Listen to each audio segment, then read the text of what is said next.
Ragna was shocked to see that he unknowingly accepts a marriage proposal of a villainess of this world, who is destined to die in the ending and a dangerous route. Now Ragna must change her fate to survive and find peace. But before that, we have to understand how he got into this situation. Nobleman Frontier Ragna Brave was stuck at his desk, drowning in paperwork. Even in a world of swords and magic, he couldn't escape the monotony of administrative work. The golden pen moved across the paper despite his frustration. The door opened, and his butler, Seabass, entered. The fair-haired man in a tailcoat and bow tie placed a hand on his chest in greeting. Ragna immediately jumped up, hoping to hand off his work, but Seabass refused. He simply could not take on that responsibility. The frontier lands belonged to the Brave family. They were filled with monsters and border disputes, a harsh territory nobles called the Forgotten Lands. These conditions shaped Ragna's family. His father and brothers were warriors through and through, leaving Ragna as the only one capable of handling paperwork. Seabass found this ironic, because Ragna himself had been trained to fight monsters since childhood. He remembered being 3 years old, facing an orc with a tiny dagger. A month ago, Ragna's entire family died in the war. As the sole survivor, he inherited everything, and now spent his days trapped in the office. He scattered the papers in frustration, shouting that he would rather explore dungeons. He was never meant to be heir. He was just the third son who dreamed of an adventurer's life. But Seabass reminded him of his duty, and Ragna grimaced in response. The Brave Lands were rich in natural resources and monster spoils,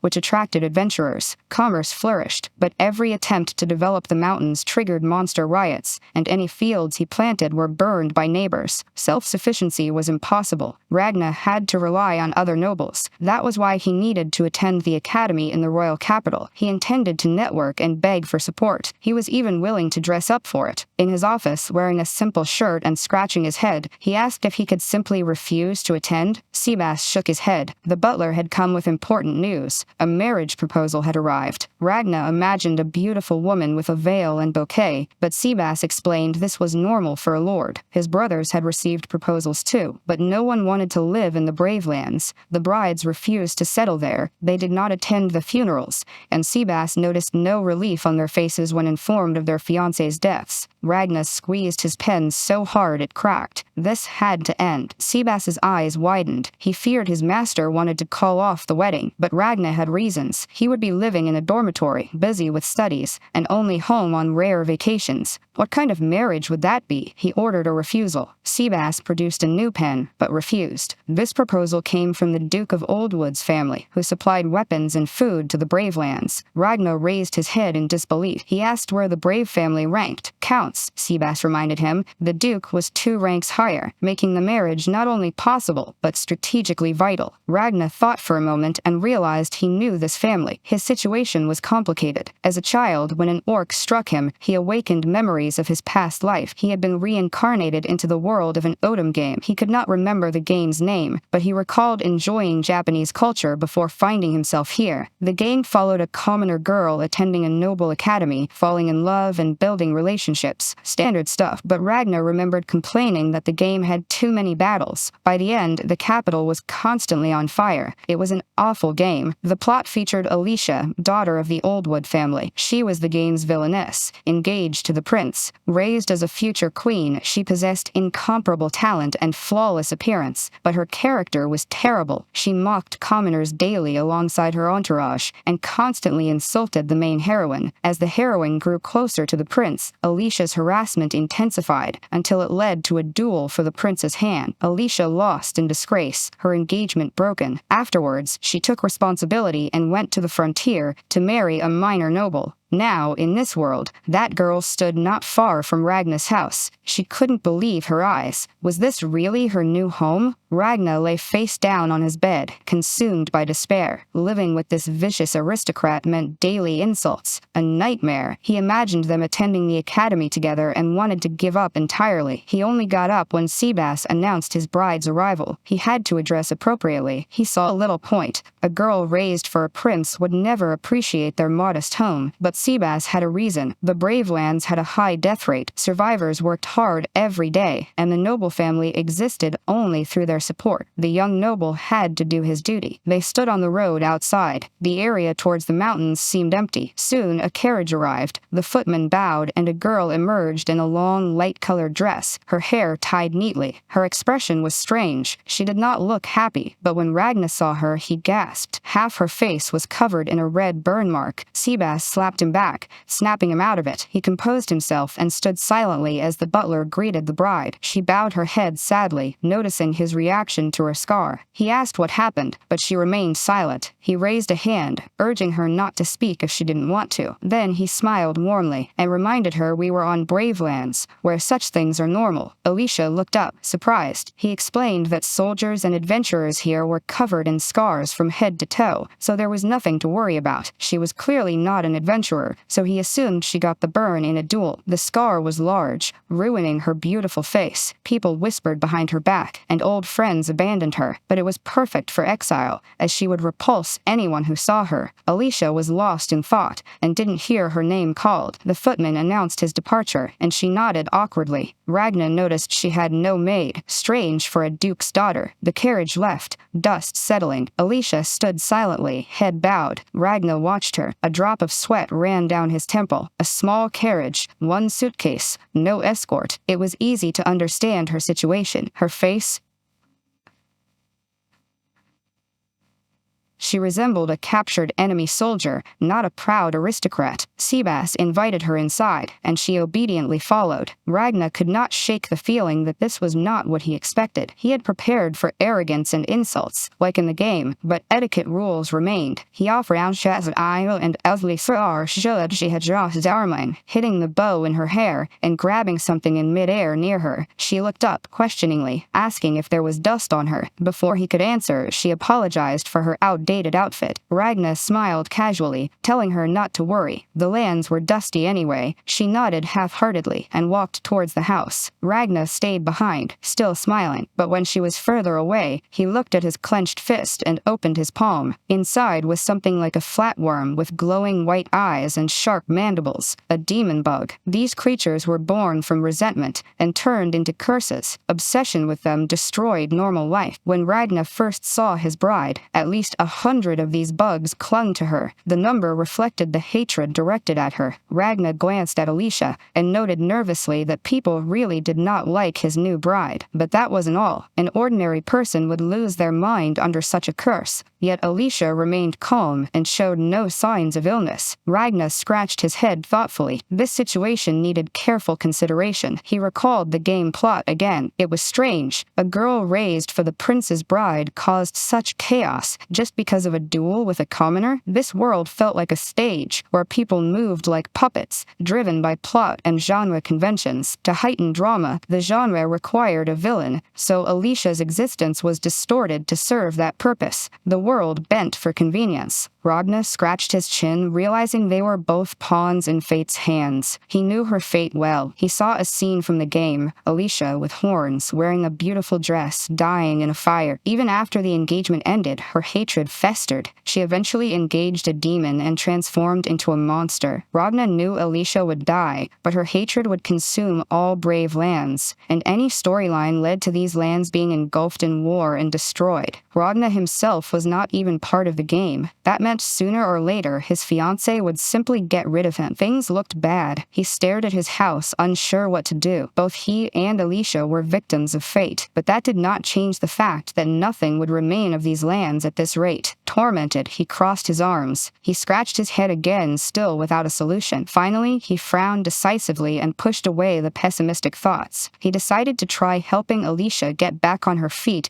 and start fresh. If they were doomed anyway, he would feel relief knowing this girl was at least a little happy. With that resolve, he caught up to her. Even if something bad happened, as long as they were together, he would kill every demon bug that needed killing. He immediately stepped on one crawling toward her feet. black demon blood spurted. She looked back, her face bright with confusion. Ragna firmly decided he wanted to fight this world. Her expression momentarily stunned him, but he pulled himself together and smiled. He stretched, demonstrating calm and grace. It would take effort. While stretching, another demon bug flew past his chest, making it hard to maintain composure. Alicia glanced at him again. She wondered how someone could smile at her so carefree. She walked ahead. Ragna followed. Something imperceptible began to sprout in the villainess's heart, though she was not yet aware of it. She thought about what a strange person her new husband was. 5 days passed since Alicia moved in. She threw no tantrums and insulted no one. She simply ate what she was given and stayed in her room. Ragna tirelessly exterminated demon bugs. They appeared constantly flying toward her room, but never made it. His fist destroyed them all. The annoyance showed on his face, but there was nothing else he could do. The bugs came from far away, making it impossible to eliminate them all at once. Seabass approached his master on duty in the corridor, sympathizing with the difficult task. Ragna angrily demanded help, certain the butler could also see the bugs. There were too many. He considered finding and destroying the curse's source, but Seabass reminded him that causing a scandal would end his family. The priority was dealing with Alicia's heart, which attracted the bugs. Ragna snorted. The brave family only knew how to fight. Alicia was the first peer he had ever met, so he had no idea how to handle her. His history consisted of destroying monsters, training with brothers, and endless paperwork. Standing before Seabass, he wondered what a normal youth was supposed to do. The butler smiled encouragingly, assuring him everything would be fine. He even had an idea. Following it, Ragna knocked on Alicia's door with a cart full of breakfast and tea. At the academy, tea parties were common. Recreating one might strengthen their bond. Silence answered his knock. He knocked again, insisting everyone loved early breakfast and it was time to wake up. Finally, she angrily opened the door and let him in before he broke it down. He calmed down and smiled happily, relieved she had not done anything irreparable. He had suspected she might. Finally, he entered the room. It was modestly furnished, with a couple of chairs at a round table. Alicia sat down and shook her head, still concerned about the door nearly breaking. Ragna waved it off, assuring him he had experience with repairs. That was strange for an aristocrat, but she had no time to dwell on it. He hurried her to enjoy breakfast and coffee. She took the cup and stared at it for a moment. When she sipped, she immediately coughed. The coffee was too bitter. She wiped her lips and apologized. She usually drank tea at home and had never tried coffee. Ragna looked up in surprise. Tea was so expensive in this world that he couldn't afford it. He apologized for not having her usual drink. She assured him it was fine. He added sugar to her cup. After another sip, her face brightened. Now it was sweet, and she could drink it. He reminded her not to have it before bed to avoid insomnia, then started eating his breakfast. Alicia watched him silently. Despite his efforts to lighten the mood, it grew heavier. Their plates were very different. She had standard sandwiches. He had a real one-eyed spider. She finally asked what he was eating. He replied directly that it was monster meat. The men of the Brave family were raised on it. She asked if the spider was poisonous. He continued chewing and said, "You get used to it if you eat it from childhood." He mentally noted that monsters tasted terrible, but in wartime such food was priceless. She kept staring at him and then asked why he did everything himself. He smiled honestly and said there simply weren't enough workers. That was all. Even servants went into battle when necessary. Many died. Alicia froze at the answer, but had no choice but to accept it. He stood up and approached her. He said that in the Brave family, surviving battle was not defeat. They respected the ability to survive and get back on their feet. He touched her face and brushed her bangs aside, saying that was why his fiancé was incredible. Here, she could show her scars without hiding them. In this land, scars were a source of pride. He lifted his own bangs, revealing a lightning-shaped scar across his forehead. The situation became awkward. He realized he was too close to her. It was a habit from examining soldiers' wounds. He needed to fix this, so he suggested a walk. His lands were in turmoil, but nature was still beautiful and rich. He moved away and said that in the face of nature, human conflict seemed petty and insignificant. Alicia turned away and thoughtfully repeated his words. Then she faced him and asked him to show him the Brave family lands. He smiled. He was happy to do so. They walked across the vast lands. Ragna moved confidently. Alicia was soon out of breath, but stubbornly continued forward. She said she would go, so she would go. He reached out to help her climb onto a rock. She admitted they were going for a walk, but no one told her they would go so far into the mountains. The Udana mountain range was massive. It contained plants and minerals impossible to find even in the capital. She thought they would visit a store or the nearest town. He smiled cheerfully at her huffing. There was nothing like that in these parts.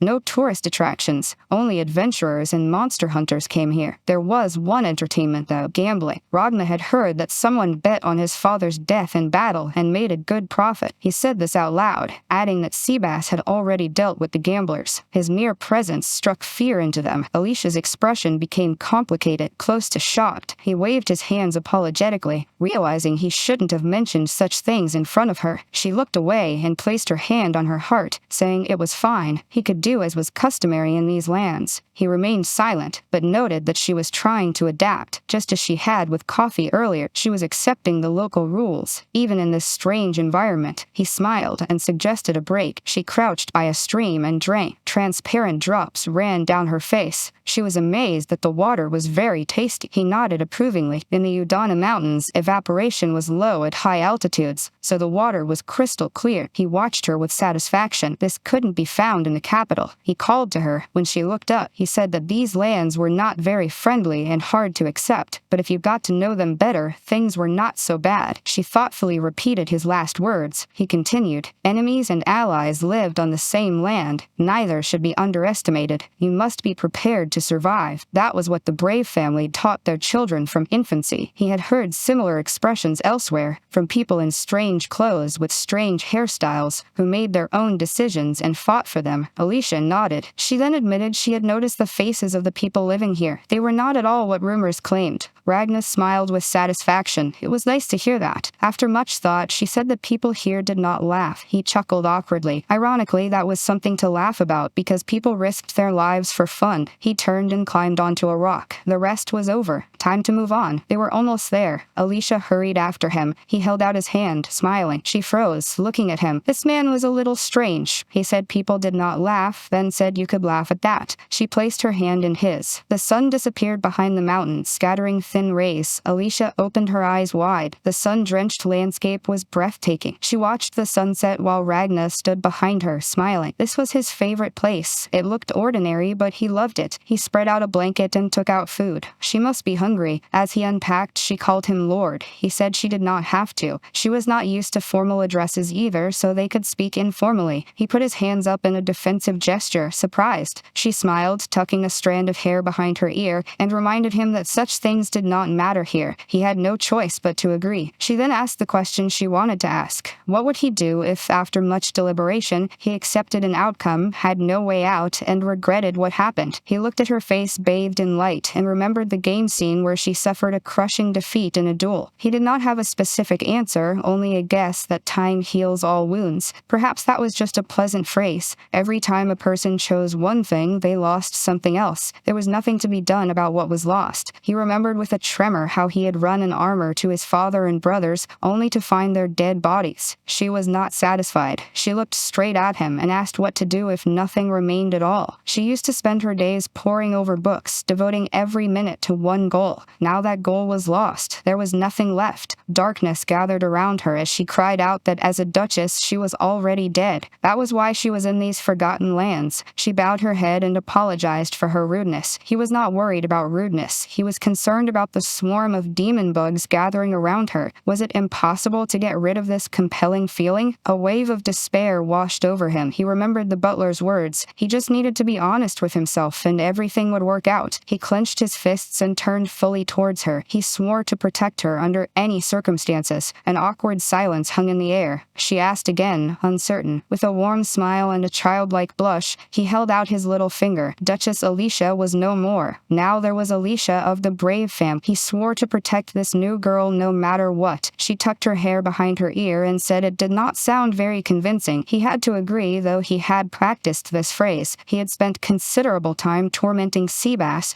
trying to imitate how nobles in the capital spoke. She snorted, saying it was ridiculous. He gritted his teeth. All that training was for nothing. But she finally exhaled and held out her pinky too. It sounded silly, but she did not mind. Straightforward and clear. What more could you want from a vow? Maybe he was right and she was overthinking things. He blushed when she acknowledged his efforts and intertwined their fingers. She then asked if he would protect her even after he left for the academy, even when he encountered hostility and malice there. He smiled broadly and said that if there was one thing she could count on him for, it was protection. She smiled sincerely, though less broadly, in response. Suddenly, he turned away and shouted Onyx's name. He asked if the dragon had seen everything in detail. In response, a huge black dragon appeared, flashing fangs and horns, its huge wings sweeping through the air. The dragon confirmed witnessing the oath. Alicia was amazed. Onyx lowered his huge muzzle towards Ragna in a friendly gesture. Ragna proudly declared that this dragon was his good friend who had witnessed the oath, but there was no one left to introduce. He turned and saw his bride lying on the ground, having fainted. The poor girl couldn't handle the shock. He rushed to her, lifting her off the cold ground, while the dragon watched with almost tender affection. They had become very close after that first date. Shortly after, Alicia ran up to him, shouting his name. He was busy with paperwork, smiling, accompanied by Seabass and a maid bending under a stack of papers. Alicia stopped at the table, clenching her fists angrily. She asked what happened yesterday and why the desk was such a mess today. He calmly replied that he thought it would be romantic to take an oath in front of a dragon. She asked what kind of dragon. He simply said Onyx lived in the mountains. She pressed her fist to her chest and asked no further questions. He smiled and rejoiced. The dragon's blessing had destroyed all the demon bugs. His calmness did not give her peace. Seabass explained that Ragna and the dragon became friends after a duel that ended in a draw, which gave Onyx the opportunity to recognize the human. Ragna snorted, remembering he nearly died in that battle. But everything was fine now. They had come to an agreement. His enthusiasm did not remove the nervous expression from her face. She felt she had made a complete fool of herself by panicking. Someone assured her it was fine. She turned and saw a dark-haired large man. He said that when they first arrived here, they were all shocked too. Over time, they got used to it. She would settle in as well. Joint work on the papers continued. She stood awkwardly in the middle of the room until she finally called out to Ragna and reached for the papers. He hesitated awkwardly. Even with his knowledge of the future, this work took time. But who was he to refuse? He walked towards the table, allowing her to lend a hand. Before he reached it, she organized the work. She demanded old documents from the butler, quickly checked numbers,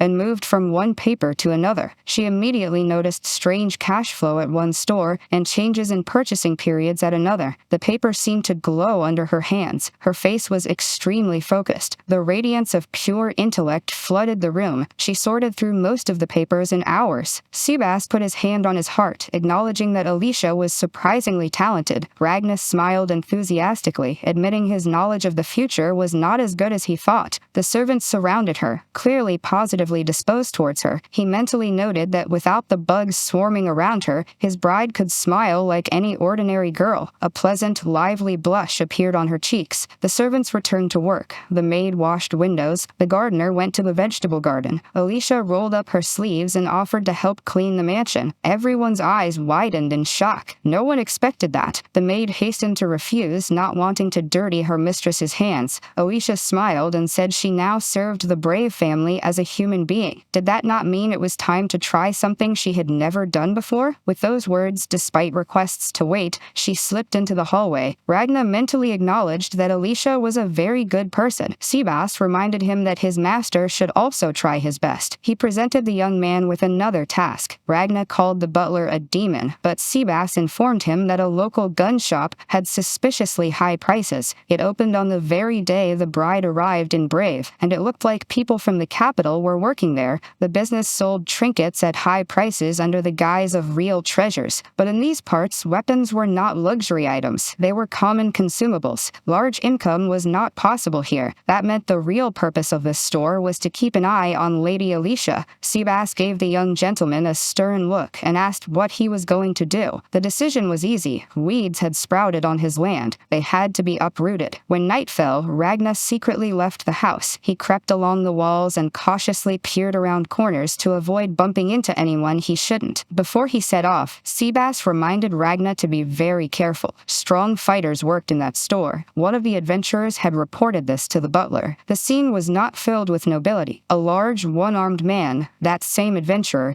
had discovered this information purely by accident. He was enraged by the arrogance of the new store owners and decided to steal from them. Before he could even think, he suddenly suddenly lost his arm. He did not even see the sword move. The adventurer was clearly frightened, beads of sweat running down his face. Now Ragnar knew what he was dealing with. Only someone who possessed magic could cut off the arm of a hardened adventurer from the Brave Lands. There was no doubt. Some people had bodies filled with magical essence, a fire burning in their chests. They learned to control it and became magicians. Ragnar had encountered magic before, and not in the best way. He could still see the crevice before his eyes, a magician wrapped in a hooded cloak, the bottom covered with corpses and smoke. Those who fought against the mages of the enemy nation during the war suffered the most. Ragnar frowned. These people really wanted to wipe out Alicia. The thought gave him determination. He kicked the door to the store open. More precisely, he knocked it off its hinges. Inside, 3 men immediately jumped up at the sight of the stranger. They recognized the owner of these lands quickly enough. When asked why he had come, Ragnar scratched the back of his head as usual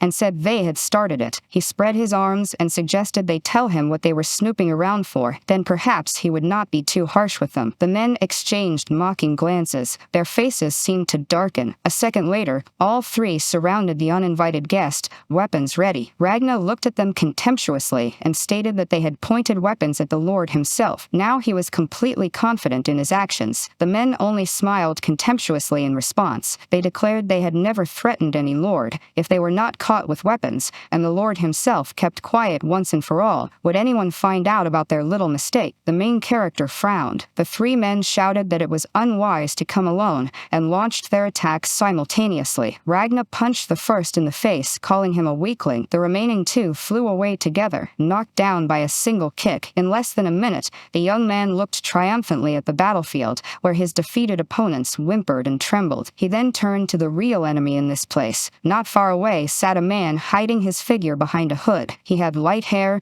a pale face, and brightly painted black lips. Watching what happened, he slowly and very demonstratively applauded. He even praised the main character for possessing such remarkable strength at the modest age of 15. This was the magician. He had a question for the Lord. The question was simple, but made the young man freeze. "How is Alicia doing?" the magician asked. He could not pretend not to understand. The magician laughed, and between his lips appeared an unpleasantly long and narrow, fluttering tongue. He laughed like a madman, covering his pale face with his hands. According to him, Alicia was called a genius, but she still fell under the influence of his gift. Behind this man, Ragnar could clearly see the outline of a huge, terrifying demon bug with sharp mandibles and mesh eyes. Alicia was surrounded by demon bugs, and it was hard not to notice. Clutching the hilt of his sword, Ragnar realized he was to blame for what happened. Without hesitation, he rushed toward the mage with a cry, and his sword immediately pierced his chest. The enemy did not have time to use his vaunted magic. Ragnar pushed the sword deeper and deeper despite the mage's resistance. Day after day, he sent demon bugs to the girl. Ragnar could bother to give a short account of the fruits of such persistent work. Pressing the mage against the wall, he reported that everyone in the mansion loved Alicia. She was doing well and living with a smile on her face. Too bad for the mage. Suddenly, the magician managed to resist. The praying mantis forced the young man to jump back, dropping his sword. The horrible, vile insect hung over the magician's head, laughing contemptuously. Beads of sweat ran down his face. His expression seemed completely insane. He could not and did not want to believe that Alicia was living with a smile. How could that be when he sent her his emotions every day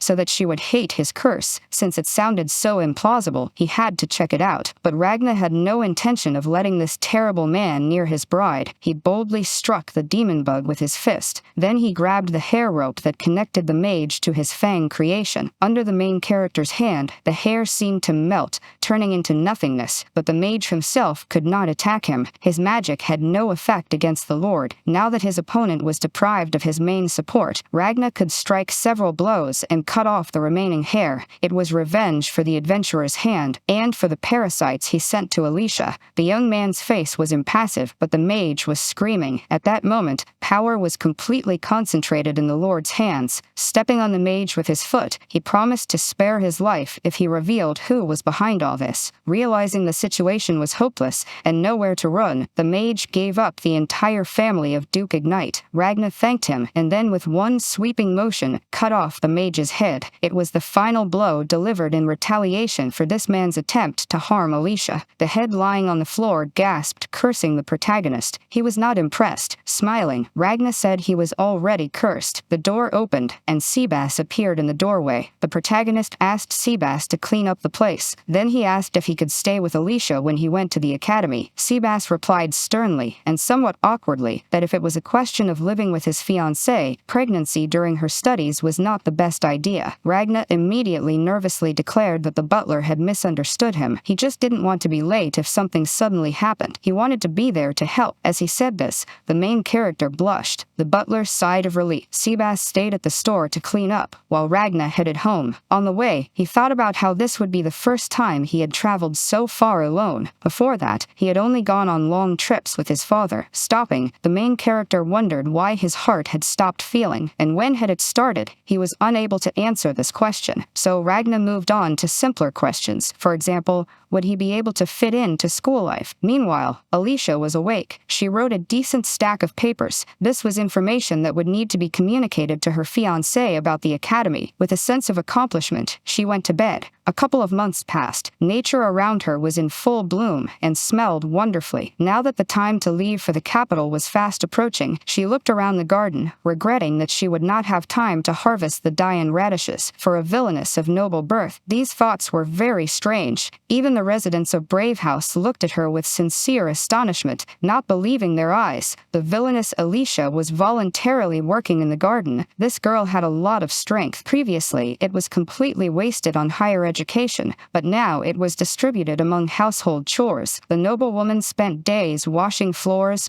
brewing tea, and preparing meals. It turned out that Alicia was incredibly talented. When it came time to leave, the maid threw herself at the aristocrat's feet in tears. She did not want to let her go. Together with another maid, they begged Lady Alicia to stay and send Lord Brave to the academy alone. He was present during this conversation and was dissatisfied with such a difference in treatment, but wisely remained silent. The maid said she would send the vegetables to the academy as soon as they were ripe, but Alicia asked them to eat themselves. Then the maid turned to the girl and handed Alicia a leather collar. The gift might have seemed strange. It became even stranger when the girl said that the young gentleman had worn this collar as a child, so now it could be put on when Ragna misbehaved. With that, the farewell was over. The wheels of the carriage creaked as the travelers settled in, the servants waved goodbye, and the long journey to the academy began. After receiving advice to eat his vegetables, not catch a cold, and not offend Lady Alicia on pain of having to clean the entire mansion, Ragna set off into a new era of his life. He seemed gloomy after such a harsh farewell, but his bride was smiling. She assured the young man that everyone loved him, and that such love was even enviable. He only grunted doubtfully. Ragna was preoccupied and anxious. Come to think of it, this was the first time in his life that he had left his native lands. Behind him, he left his strict tutor, Seabass. He left behind a lot of boring but familiar paperwork, as well as cheerful moments when he was bandaged up after being scratched and beaten in yet another battle. It was hard to admit to himself that he was now simply leaving all this behind. Sometime later, the landscape outside the window changed. A lake glistened in the valley between the gentle mountains, and next to it were many large and small houses. Seabass, acting as a coachman, announced that the capital was already in sight. If Alicia had started this journey in high spirits, now her face was clouded. The girl bowed her head and clenched her fists. Ragna looked at her with sincere concern. Finally, he made up his mind. Even if it might sound pathetic, he dared to ask his companion for something. He wanted the girl to show him how to buy a ticket when they arrived at the station, and also how to ride the train. After these requests, an awkward silence hung in the carriage. Finally, Alicia laughed and told him to just rely on her. She understood perfectly well that poor Lord Ragna had left his lands for the first time and did not know much about the world outside. In addition, there were so many people in the royal capital that the girl even offered to put a collar on her fiancé so that he would not get lost. This suggestion did not elicit much enthusiasm. enthusiasm. Once in the capital, they said goodbye to Seabass and headed deeper into the city. From where they stopped, they could see the entire capital, and Ragnar froze. He gazed enthusiastically at the city covered by a dome. In the center stood a real palace, and from it, like rays, the main roads diverged. All this was surrounded by a high wall and a deep moat. This is how majestic the royal capital of Ether looked. Here, under the protection of a magical dome created by an ancient sage, more than 1 million people lived. There were few monsters here and no wars at all. It was no surprise that such a beautiful and peaceful place attracted a large population. Ragnar felt no enthusiasm about this. He was even nervous. Understanding his excitement, Alicia noted that it was a bit cramped here compared to the lands of Brave. Walking through the capital, they came across street food vendors. Then they reached the ticket office, and then they boarded the long-awaited train. Alicia's face seemed excited. She said that the dormitory was located on the academy grounds and was divided into male and female sections. However, when they finally arrived at the dormitory, their expectations were shattered. What awaited the two of them was an old shack with broken windows and a half-collapsed roof. This was where they would live, the two of them, a boy and a girl, together. In addition, this shack was located quite far from the main building of the academy and also from the dormitory in some gloomy forest. But a letter from Seabass was already waiting for them in the mailbox. Upon entering the house, they learned from the letter that living in this shack was meant to serve as a humiliation. It would convince the aristocrats dissatisfied with Alicia's return that her presence at the academy was not so terrible after all. In addition, Seabass had already passed the message to the people at Brave House personally. Well, it did not sound so bad. Ragnar decided that there was nothing particularly bad about not having any neighbors. Yes, there were cobwebs in the corners and holes in the roof, and they would have to clean up properly. But that was nothing for people who were used to working with their hands. While Alicia thoughtfully looked out the window at the area around the house, wondering whether it was worth trying to grow vegetables there, Ragnar began to read the note passed on by the butler. When he reached the part about contraceptives already being in his room, he angrily crumpled the unfortunate piece of paper. Alicia looked at her fiancé in surprise, so he had to put on a calm expression and read on. The message was short and promised difficulties. Seabass had managed to get Ragnar to live with his fiancé, but he could not place them in the same class. In order to study with Alicia, the main character would have to pass an exam. Admittedly, Ragnar had serious doubts about his ability to pass, but even if he was lucky and passed, the place where the heroes would study was the Efernam Academy. This educational institution brought together the children of aristocrats from all over the country. The classes were divided by rank. If a student could theoretically form an alliance with a member of the royal family, they would be sent to the highest class. If not, they would be assigned to the lowest class. However, there had been cases where magical abilities or knowledge exceeded expectations, and then even commoners could enter the academy, receiving the status of descendants of sages. It was not hard to imagine what Ragnar could expect from his place. He was just a nobleman from distant lands, and his fiancée was a villain who had already gotten her just desserts once. The young man crossed his arms over his chest, reinforcing his inner unwavering determination. He showed Alicia Seabass's message. The main character headed for the academy, confident that he would prove his victory in the competition of abilities. Ragnar successfully reached the sunlit White Stone Academy, but the reception there was not the warmest. He was late, and his teacher, a large black-haired man, was extremely dissatisfied that some petty nobleman from distant lands dared to keep a teacher of the highest class waiting. Ragnar smiled awkwardly. He apologized for being late. He had simply gotten a little lost in the new place, but fortunately he had found the right road. In addition, he had already managed to change into his sportswear. The teacher was not pleased with the excuse, and contemptuously called the main character a slacker. But Ragnar had expected something like that, so he wasn't upset in the least. Why be upset if the teacher did not refuse to conduct the exam? The first thing to do was to shoot at the target with all his might using magic. Although the question angered the teacher, Ragnar still asked if there were any restrictions on magic. It turned out that there were no restrictions. Ragnar got into the starting position. The teacher snorted, dissatisfied with the very fact that he had to examine this country bumpkin. Ragnar assumed the correct stance. He waved his hand, and then something flew past the teacher. The man stood frozen with his arms crossed. The magical blow knocked half his clothing off, and then destroyed not only the target, but also a decent part of the masonry of 2 walls in a row. Now there were holes big enough to put a gate in. The man looked at himself in disbelief and the broken target. He frowned, not understanding who this guy was. What just happened? Ragna, as if nothing had happened, even a little confused, asked if he had passed the exam. Turning away, the instructor nervously muttered that there were still a few more tests. The man thought to himself, this kid might be strong in magic, but there is no way he will pass the next test. Together with the candidate, he headed for a wall hung with bamboo weapons.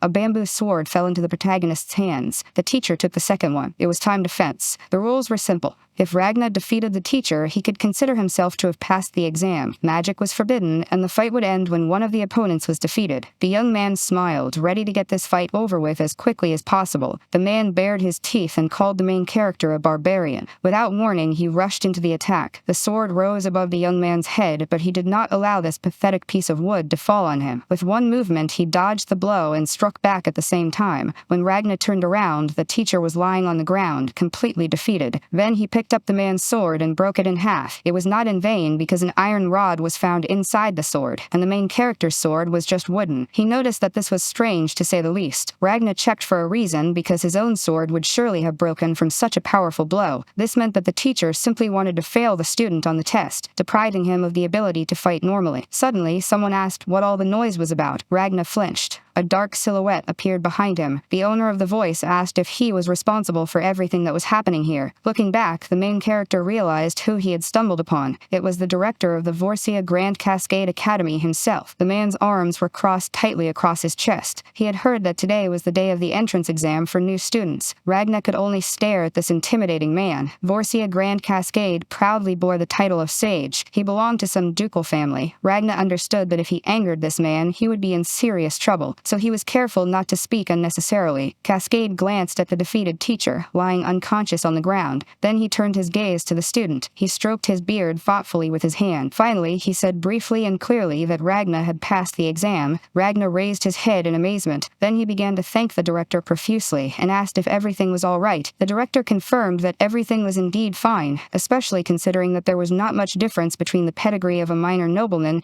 and that of upper-class students. The main character looked up at the director in surprise. Yes, he had heard correctly. Vorsia Grand Cascade was offering the main character a place in the upper class. He froze in surprise. To be honest, it was not that Ragna wanted to enter any particular class. That was not the point at all. The image of Alicia would not leave the young man's mind. Then he raised his head and replied firmly that there was someone he wanted to protect. That answer was enough for the principal. He confidently declared that he would accept the newcomer into the highest class. The defeated teacher raised his head and even tried to object. He claimed that the boy was born in the sticks, and that his fiancée had caused a scandal, so that only new problems could be expected from these two. These words flew past the principal's back, but he did not waste a minute to turn around and yell furiously at his interlocutor that he was simply a fool. The man flinched in fear, and Vorsia Grand Cascade, looming menacingly over the man, asked who he was at this academy. The man obediently replied that he was a teacher, and a teacher's duty was to show students the right path if there were any problems. The man had to apologize. Ragna watched this with surprise and joy. When the director was about to leave for good, he turned to the student again. Over his shoulder, he said that students of different sexes living together was an exceptional event, and therefore students should behave decently and not allow themselves to do anything inappropriate. Ragna nervously agreed. On the way back to his now familiar hut, the main character remembered that it was the director who had helped Alicia level up. As soon as he got home, his fiancée, dressed in her school uniform, ran out to meet him. She was worried that something strange had happened to his fiancée, but for the second time that day, he could not answer, because the dazzling radiance of Alicia's beauty made him freeze in awe. The main character's gaze impermissibly wandered over her chest, over her knees covered in black tights. He just managed to squeeze out that everything was fine, and decided that this outfit was extremely cute. Finally, they sat down at the table, and Ragna, holding a cup in his hand, announced that he had successfully passed the exam. Yes, he didn't really want to pass it that badly, but after what had happened, not doing so would be a crime. But before he could tell her what had happened, Alicia asked the main character doctor about his magical illness. Ragnar did not deny it. He could use basic magic, but it was difficult to explain all this, especially considering that Alicia was looking at him so intently. Besides, that was not the main character's strongest point, but he didn't have time to say what it was because the girl's stomach growled loudly throughout the room. After that, an awkward silence ensued. Alicia blushed, covering herself with the tray like a shield. Then she finally pulled herself together and, terribly embarrassed, announced that it was time for dinner. Since they would be very busy at the academy starting tomorrow, they definitely needed to prepare something substantial to eat today. Ragnar thanked the girl and asked her to tell him immediately if anyone bullied her during the studies. She firmly reminded him that force should not be used. Then, closing her eyes, she admitted that she didn't care what others thought as long as Ragnar was by her side. After these words, he blushed. Suddenly, the main character said that his fiancé seemed to be much stronger than him. These words surprised her. But isn't a person who can endure emotional pain strong? Even battle-hardened veterans rarely manage that. Ragnar mentally decided that he would remain who he was, because he knew himself well. The next day crept up unnoticed, and now the young people were walking across the courtyard of the academy. They were surrounded by strangers' whispers. People were discussing the scar left on Alicia's face after the duel, and the guy accompanying her, the lost beauty of the aristocrat, and that she would now hardly be able to get married. Hearing all this, Ragnar still tried to breathe evenly and remain calm. However, his composure cracked and shattered into pieces when someone in the crowd brazenly declared that he could surely make the girl who had fallen from her pedestal his concubine. A vein bulged for a second on the protagonist's temple. At that very moment, the insolent man lost consciousness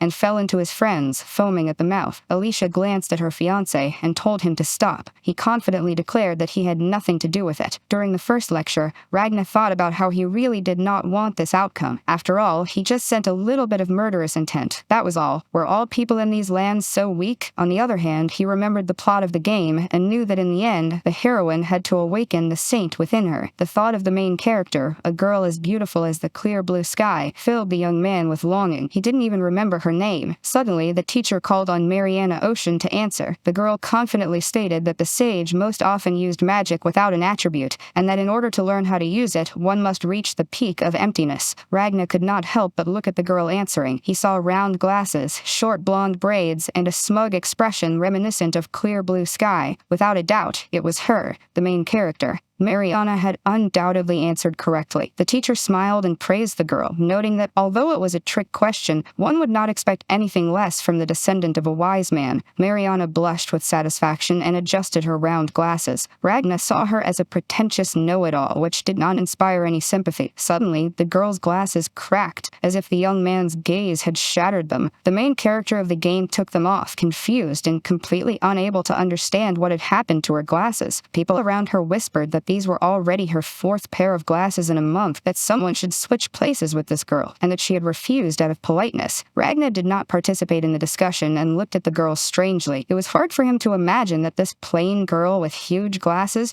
would have to start a romance with the prince. Mariana put on her cracked glasses. The girl had no choice, although if she had known this would happen, she would have immediately asked to sit closer. Then a girl turned around and offered to switch seats with the heroine, but she just said awkwardly that everything was fine and she would definitely manage on her own. The offer clearly embarrassed Mariana. Then the teacher, clearly dissatisfied with either the commotion in the auditorium or the fact that her gifted student was facing such inconveniences, sternly ordered the girl to sit in the front row at the next transfer. She nervously nodded in response and began to bow, promising to do so. At that moment, Ragnar could not help but wonder who Alicia had been fighting in a duel. Could it have been this girl? When the weekend came, Ragnar was still tormented by this thought. However, he kept his mouth shut, realizing that it was not worth asking about it. After all, who would like a guy who digs into a girl's past? Alicia stood opposite him, a silent question written on her face, but the girl remained silent. Suddenly, the roof above her head cracked like glass. Ragnar looked up and then quickly threw his arm forward. A second later, pieces of the roof rained on Alicia's head. She only had time to scream and cover her head with her hands, but that would not have helped if her fiancé had not cast a shield spell in time. The young man looked up and calmly remarked that the hole that had formed was terrible and needed to be repaired. Alicia, however, was less practical in her thinking. She asked what saved her, but the name of the invisible shield did not tell the girl much. Then the young man explained to her that the magic he used was an invisible shield of a holy attribute, the mechanism of which was similar to the barrier protecting the school. This seemingly simple explanation surprised the bride. She did not expect Ragnar to be able to use magic without a spell, but he just shrugged. Why not if it was so convenient? For example, everyone perceives barriers as walls. With these words, a flat plate of an invisible wall appeared under the main character's hand. A stereotypical magician with a beard and a cloak immediately appeared in her imagination, deflecting some kind of magical attack with this wall. And then the young man picked up the teapot. Despite the frightened flinch of his bride, he began pouring tea directly onto the table. By not using spells, he could make his magic more flexible. To prove it, Ragna poured the tea not onto the table, but into an invisible mug created by his magic. Moreover, he could give such barriers any shape he wanted. Alicia's eyes lit up. She began to circle around the magical cup, trying to understand how it worked and why it flew. Ragna watched with a smile. His bride's actions and confusion seemed extremely cute to him. He hinted that there were other differences between ordinary barriers and the one that covers the capital. Thinking about it, Alicia agreed and suggested that Ragna could probably choose what would pass through the barrier and what would not. The magic dome could not do that because it always let people through and never let magic through. The young man nodded, confirming that with special barriers a person can choose what to let through and what to block. He immediately demonstrated his words by making the bottom of the invisible barrier cup disappear, and it poured in a thin stream into a real cup standing on the table. This even made Alicia a little nervous because it was unusual to see spells that could do almost anything, but her fiancé assured her that the barriers were not all powerful. For example, he would not be able to separate coffee with sugar or milk stirred into it. Suddenly, a thought came to the young man's mind. Turning to his bride, he noticed that the coffee was finished, and she confirmed that there were indeed no more beans in the house. Then, blushing, she suggested going for a walk. After all, her fiancé was free today, and there was a place nearby where they could drink excellent coffee. When the couple set off to the city, Ragna asked Alicia how she knew about this place. She looked around in an attempt to find a coffee shop, which was not surprising since she had never been here alone before. A friend had told her about this place. The young man was genuinely surprised by these words. He didn't think that a bride in such an enviable position could have friends. On the other hand, maybe he was wrong, and it was to be expected. Alicia said that once, when she was studying in a library,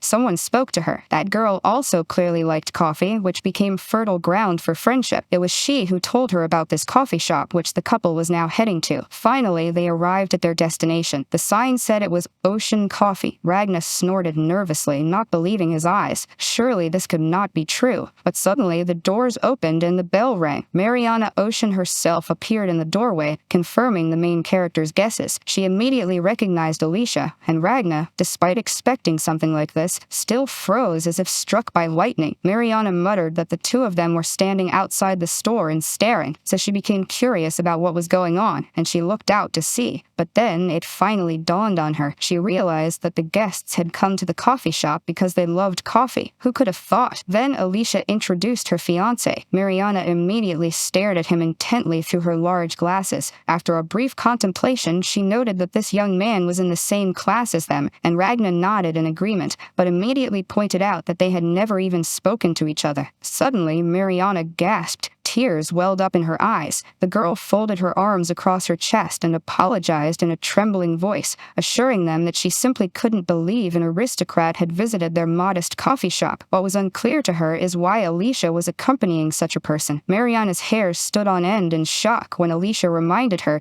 that she herself was an aristocrat, and more importantly, that this young man was her fiancé. Mrs. Ocean immediately fell to the ground, bowing apologetically for not immediately recognizing the noble person. Then she asked fearfully if she would be punished for such a mistake. Nervously, Ragna assured her that she would not. The situation seemed extremely strange to him. To be honest, this girl was a bit of a letdown for the main character. When they went inside and sat down at their table, Mariana sat opposite him and demonstratively rubbed her bruised forehead, apologizing for losing her composure. But Alicia shook her head in response, insisting that she was the one who should apologize. Mariana, on her turn, rushed to reassure her. She timidly said that she was just happy to have unexpectedly found her friend. It turned out that when Mariana saw Alicia drinking coffee in the library, she mistook her for a commoner. At these words, Ragna remembered again that in these parts, coffee was considered a drink for commoners, but he liked coffee. The girl continued her story. According to her, there should be 2 descendants of the sage at the school this year, so she thought that Alicia would be the second. The main character could not stop being surprised on this strange day, since when were there 2 descendants of the sage at the school? It wasn't like that in the game. Who was the second?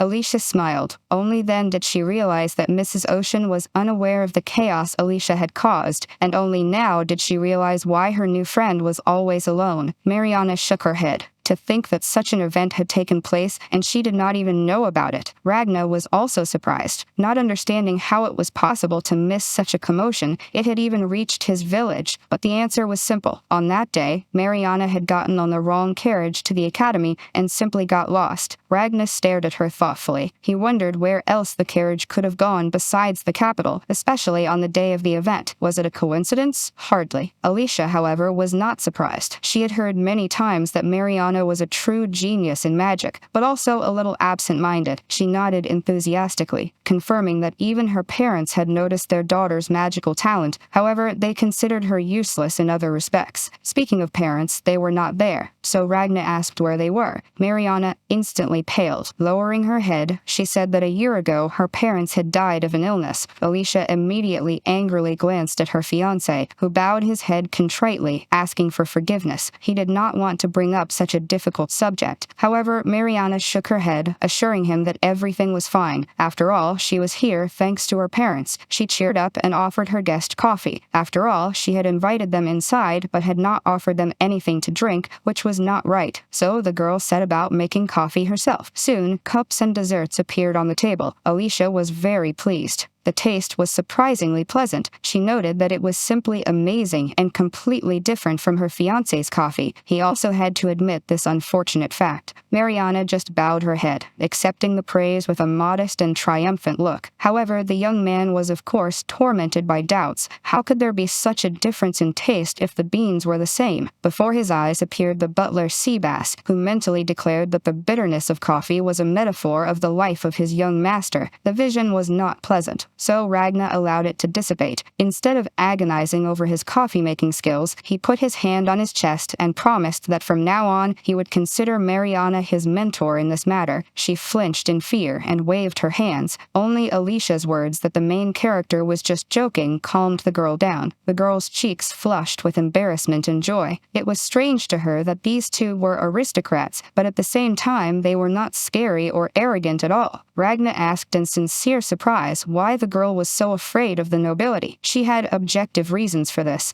The memory, though faint, remained in Mariana's mind. She remembered how long ago a neighbor's child told her that if you angered an aristocrat even a little, you could be executed. That would have been fine. But around the same time, when she was still a little girl, she was hit by a nobleman's carriage. Mariana clearly remembered the hooves of black horses rising above her head. Then she remembered lying on the ground as the carriage sped away without slowing down, just as the child had said. It turned out that the people in the carriage did not care about her humble little life at all. It was after that incident that her eyesight deteriorated. Her parents believed that coffee improved eyesight, so they all started drinking it as a family. That was how they got hooked on coffee. At that moment, the girl's admiration for the rich flavor of this drink seemed even a little frightening. Alicia decided to change the subject. She asked if Mariana was really good at magic, and in response, she proudly declared that among all her skills, the best was restoration, the ability to heal. Alicia raised her eyebrows in surprise. Such skills were very rare. Ragna nodded affirmatively. Indeed, there were very few in this world who were capable of healing with magic. In the Dame, Saint Mariana could cure any disease, exorcise demons, and even restore lost limbs. However, even here, the girl's successes had a bitter taste, just like coffee. A year ago, she had been unable to save her sick parents, so she decided to study hard. Mariana hoped that if a loved one appeared in her life, she would be able to save them. At that moment, Alicia, overcome with emotion, jumped up and hugged the girl. Ragna was taken aback, but he said nothing. Only then did Alicia notice that the coffee shop was empty. It turned out that the main character had come in last and hung up a closed sign, which was why there were no guests. The bride's face became threatening. A second later, she was already shaking her fiancé like a puppy by the collar, demanding he stop interfering with business and open the door. Only Mariana saved him, saying that there was nothing wrong with that. After all, she had been focused on her studies lately and was planning to close for the holidays. The sun was setting when the heroes left Ocean Coffee. Mariana thanked them for the day, but they could not say goodbye right away. Alicia asked if the girl wanted to move into the dormitory. As the descendant of a sage, she would be allowed many things, wouldn't she? But she simply did not want to move because she liked her home much more more than any dormitory. The academy covered her living expenses and tuition fees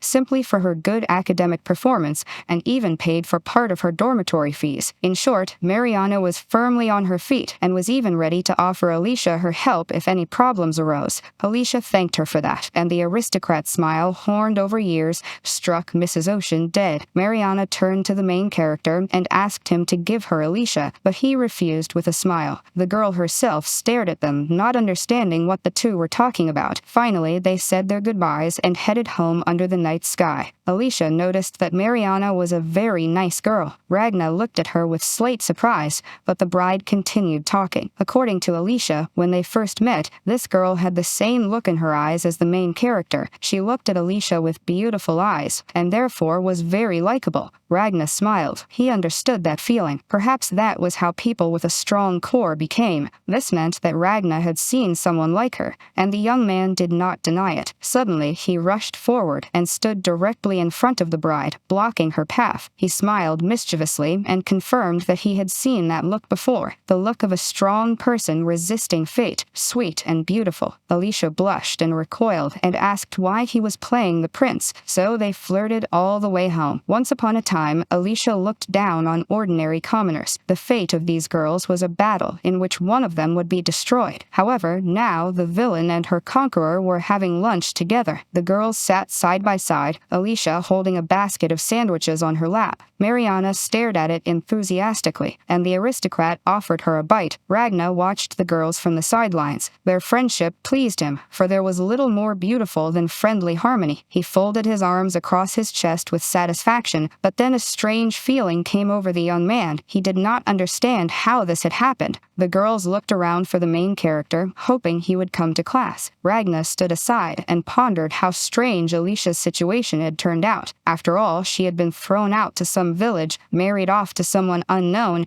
and the criticism directed at her should intensify, right? Ragna did not mind playing a secondary role, but this fate was extremely strange. Who would not find it surprising that the heroine and the villain suddenly became friends, so much so that they shared food and cared for each other? Mariana was a commoner who lived a peaceful school life, which coincided with the original plot. However, in the original game world, Alicia lost a duel to her and simply went to live on the frontier. And here, the battle clearly did not take place with Miss Ocean. In that case, who defeated Alicia herself? This question kept occupying the main character's mind. His curiosity was especially piqued by the fact that the duel happened because of the prince. Ragna did not deny himself the pleasure of walking on the rooftops, and now stepping on one of them, he thought that he would definitely investigate this matter. Suddenly, enthusiastic shouts were heard from below. Someone had spotted Mr. Edward, which immediately allowed the main character to begin his investigation. Why not if all the necessary people were nearby? Standing on the ground was Edward Gran Etherdam, prince and former fiancé of Alicia. He was surrounded by enthusiastic young ladies who invited the prince to dine with them, but he politely declined, citing an important meeting. Ragna looked thoughtfully at this young man. In general, the prince's storyline was considered the main one in the game and the most important one at that. This was because the creators seemed to suggest starting with him. The young man was the easiest target and served as a kind of tutorial in the game, unlike in real life. He himself suggested to the main character that they meet somewhere else at least once more. Ragna wondered if everything had gone according to the plot. The main character would now have to strengthen her relationship with the prince. From the roof, he could clearly see Edward turning his head. Then he finally found a bench and apologized to the girl for keeping her waiting. The blonde girl sitting there smiled and said she had just arrived herself. Finally, here she was, the one who had defeated Alicia in a duel. But who was she? Ragna did not know her. The prince called the girl Patricia and asked her to address him by his first name. She bowed her head gratefully. However, Edward did not see anything special in this because they had already met before entering the academy. And at that time, nothing prevented the girl from addressing him familiarly. She looked up in alarm, reminding him that she had known nothing about Edward's origins at the time, but he did not care. On the contrary, he was glad to have met Patricia again at the academy. Taking her by the hand, Edward said that she was the one and that she and only she could and should call him by his name. The girl was clearly extremely embarrassed, but she still managed to squeeze out the prince's name. A charming blush covered her cheeks. Sitting on the roof, Ragna watched these sweet exchanges with mixed feelings. The thing was, there was not a single character named Patricia in the game. Was this girl really supposed to replace Mariana? And if so, who was she really? Suddenly, several young men appeared next to the bench. They were all different, but they had one thing in common. They were all in love with Patricia. They were even willing to compete with the prince for her attention. Ragna shuddered. All these guys were romantic interests in the game, and that could only mean one thing. Right before his eyes, a reverse harem was forming. Meanwhile, Patricia herself muttered embarrassedly that the guys did not know how to control themselves, and the prince noticed that it must be difficult for her. But the girl immediately pulled herself together. She was not worried about it, and she had made extra portions in advance, so now they could all eat together. Definitely a reverse harem. Ragna understood that this girl had completely taken the lead role. Moreover, creating a reverse harem situation could only mean one thing. Patricia had passed all the plot triggers for all the local guys. It was impossible to do this on the first playthrough. All these guys were heirs to their families, and each of them had to have a bride. If it were just Edward, fine, no surprise there. But having such a bunch of famous partners was not easy. Ragna would not be surprised if someone died under mysterious circumstances after graduation. He thought about this unpleasant outcome, but then he shook his head and got up from his seat, walking away. Overall, he did not care. He did not want to get involved in the reverse harem situation at all. However, there was one person who needed to be watched as closely as possible. That person was Galisa's Grand Ignite, the second son of the Ignite family, who had hired the mage to kill Alicia. Now, this young man, the second son of a rich and noble family, sat quietly on a bench and ate the food his beloved had brought him, noting that it was much tastier than the boring food from the cafeteria. He was also happy that they were all sitting here together. Ragna wondered if this mysterious Patricia knew the mage who had caused such a commotion in the lands of Brave. It seemed quite possible, but Ragna clenched his fists and calmed down. He understood that recklessness would not solve anything here. This guy was quite a problematic character in the game. The young man clearly remembered his frail little figure encased in a metal collar. This boy had been born as a backup for the eldest son who was supposed to inherit the family. Being the child of a concubine, he knew no comforts in his childhood and sat behind bars in a dungeon. Ragna knew better than anyone that, in order to get Galisus and the others out of this difficult situation, he would have to follow a difficult and dark storyline. That was why he was an extremely dangerous person whose behavior changed depending on the choices made. This young man could be either a cute puppy or a terrifying person with blood on his hands up to his elbows. Ragna looked at him thinking that, in theory, they should know each other. After all, the Ignite family had made him their target for some reason, right? But they had never even met. So, the main character took one last look at this romantic idol on the bench and decided that for now he could forget about these people. Now, he wanted only two things. The first was a peaceful life for Alicia. The second was to prevent the tragedy that was bound to await them in the future. The young man was ready to do anything for this. He just had not decided what yet. The academy director appeared next to him out of nowhere, and he clearly came for the main character because their dialogue began with the director saying that he did not approve of peeping. Ragna froze for a second, but then he said that walking on the roofs was dangerous. However, it was not for him to say that. But this short dialogue gave the young man a couple of seconds to at least ask himself what Vaya was doing here and formulate a question. Ragna said that the timing for the meeting was just perfect. He recalled the black roots that were impossible with unnaturally light hair,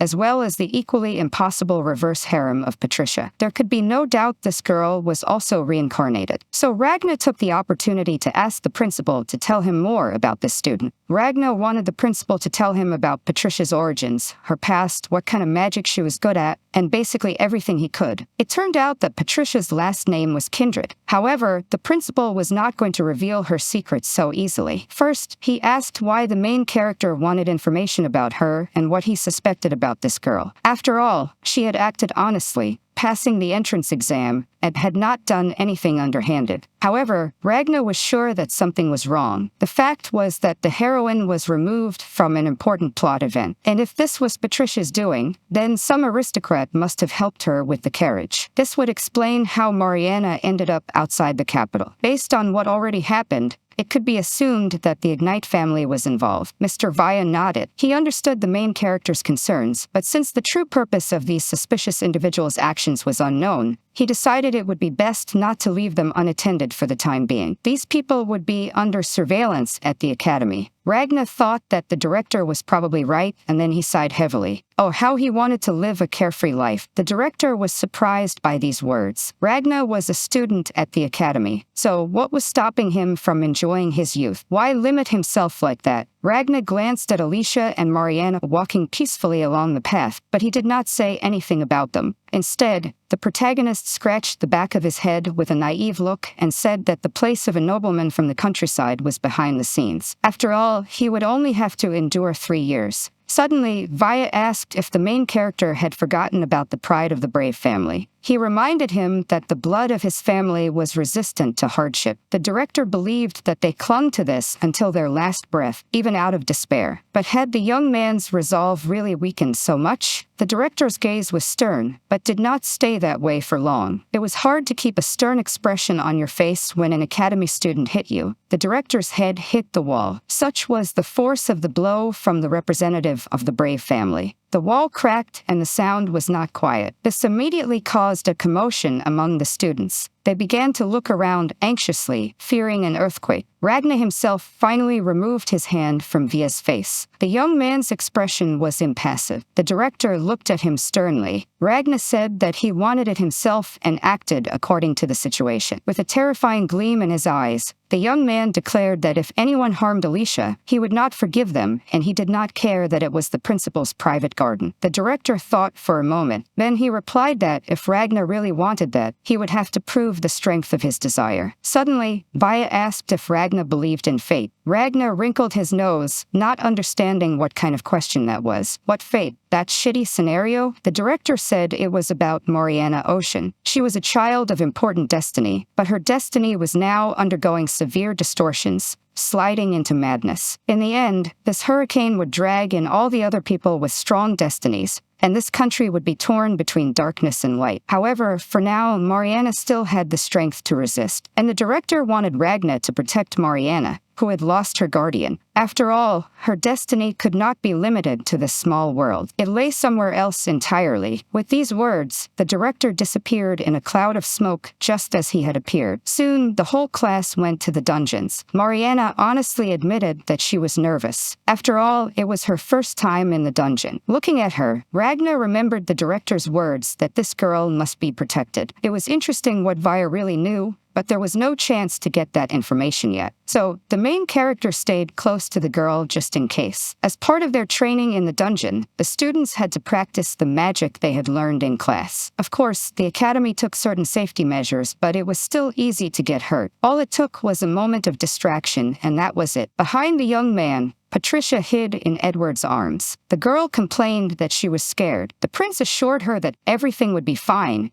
and that he would definitely protect her. In response, she thanked him and lamented that she was terribly weak. Surprisingly, both the prince and the other favorites who were hanging around swore to protect Patricia. Ragna looked at this with a feeling of second-hand embarrassment, realizing that for the girl, this was nothing more than a way to get closer to her goal. Incidentally, there was one open event in this dungeon, a sacred relic. He wondered what the main character's fake would do with it. Suddenly, Mariana waved her hand happily. The thing was, Alicia, who was running late, had finally arrived. In her costume, she looked simply beautiful and even resembled an experienced adventurer. Ragna did not even notice how tense he had become and began to look at his bride. Alicia just smiled. She was happy to have the opportunity to enter the dungeon. Suddenly, a loud female voice rang out from the side. Someone called Alicia a broken girl, and Mariana was called a commoner who clung to the academy like a clinger. What remarkable stubbornness. Next to the rude, curly-haired blonde named Ekaterina were two other enthusiastic girls. Ragna knew her. Earlier in the original storyline, this girl had been a support group, but now she was against them. The girl smiled contemptuously. She said that for some reason, even dirty monkeys from the slums thought they were worthy of studying at the capital's academy, and now peasants had joined them. In short, it was not an academy, but a gathering of all kinds of trash, but was meant for refined aristocrats. Mariana shuddered. When Lady Ekaterina moved towards her, she walked confidently towards the commoner and declared that filth like her and Alicia should be gotten rid of. With each step, Mariana became more and more frightened, and the nasty smile on Ekaterina's face grew wider. Ragna moved closer and was about to shield the girl with his body, but he was too late because Alicia came to her friend's defense. Lady Ekaterina sneered mockingly, and Ragna looked at the bride in surprise. She simply greeted her offender, but Ekaterina immediately pointed her finger at the girl angrily and shouted that commoners were not allowed to walk freely around the academy. And anyway,